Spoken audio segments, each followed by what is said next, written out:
Hey YouTube, it's the Fairy Lab Mother here and we are back with another video. Now I know I promised to tell you guys the services that you can add to your lab to maximize your income and to make it virtually impossible for you to have a slow season. So because this video is kind of long overdue, we're just going to jump right into it. Now this is not in any particular order. I'm just going to run through the services and just try to share with you guys the reason why it would be beneficial to add each service to your lab. So I want to start off strong with breath alcohol testing. The reason this service is going to be beneficial in your lab is because drug testing and breath alcohol testing go together real bad. In situations like post-accident, reasonable suspicion, even pre-employment, a lot of times they will ask for a breath alcohol test to be performed along with the drug test. So instead of having to be passed up because you don't offer both services, it would be beneficial to you to go ahead and add breath alcohol testing to your services, just so that if you get that request, you're able to accommodate for both services. I do want to say this, there is a such thing as a breath alcohol technician, but then you also have screening test technicians. So if you get the handheld device, you would be performing the breath alcohol testing as a screening test technician, not to be confused with the breath alcohol technician. However, a screening test technician is allowed to perform breath alcohol tests the same that a breath alcohol technician is allowed to perform them. The only difference is that a screening test technician is not allowed to do any confirmation tests. If you don't know what a confirmation test is, that's another topic for a whole nother video. But long story short, guys, go ahead and add breath alcohol testing to your lab because that is a service that is going to help you maximize your income. Moving on to our next service, DNA testing, guys.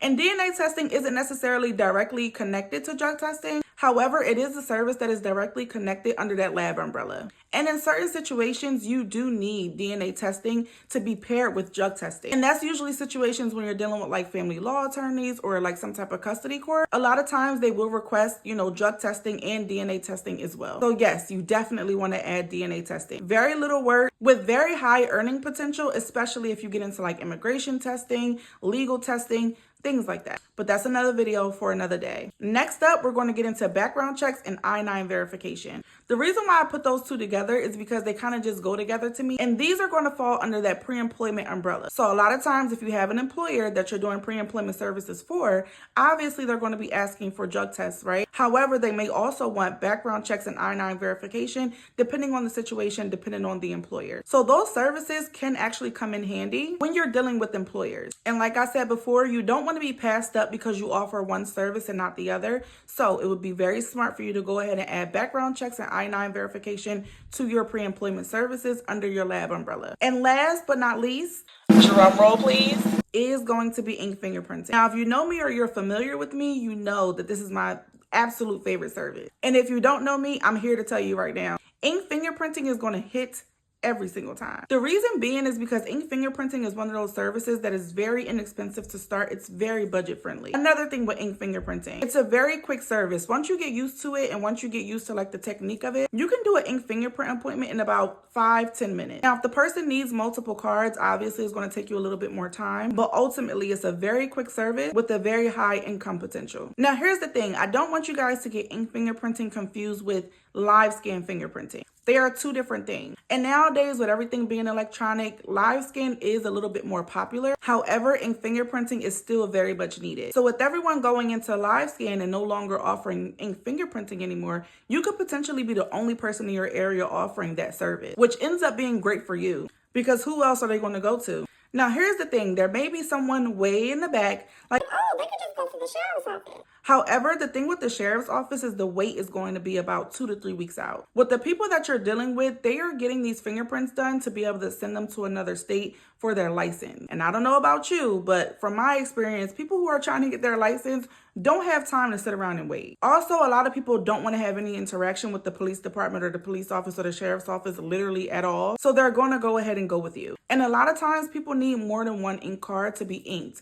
The standard is usually 2, but depending on how many states they're trying to get their license in, that could literally go from 10 to 15 to 50, to be honest with you. Maybe not all 50 in one sitting, but maybe they'll break it down where it's like they do 5 at a time or maybe 10 at a time, and you're going to be their go-to. So they could potentially be a reoccurring, client. So with that being said, you can really, really maximize your income when it comes to the ink fingerprinting. So that's why I'm saying, especially as a newbie to the industry, you want to add ink fingerprinting to your service. services. And this also will fall under like that pre-employment umbrella. So it fits in well along with your background, your I-9, even your drug test and things like that. All right, guys. So now that we've listed all of the services that you guys can add under that lab umbrella, the best part of it all is that most of these services do not require any type of certification. Contrary to what people were led to believe, the services that I've listed can be done without any type of certification. Now, you guys do want to check with your state regulations and laws, depending on what state you're in. But for the most part, majority of states do not require any type of certification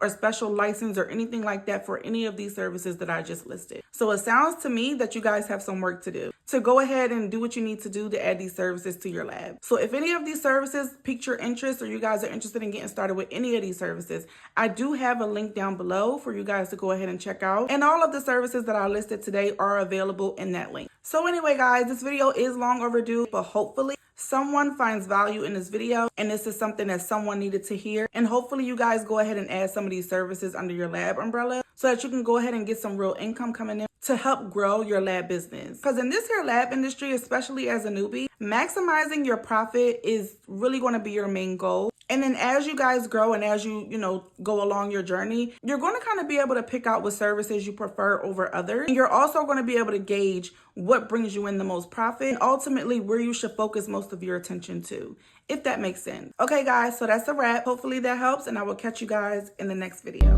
Yep, she was a fairy. Yep, she was a fairy.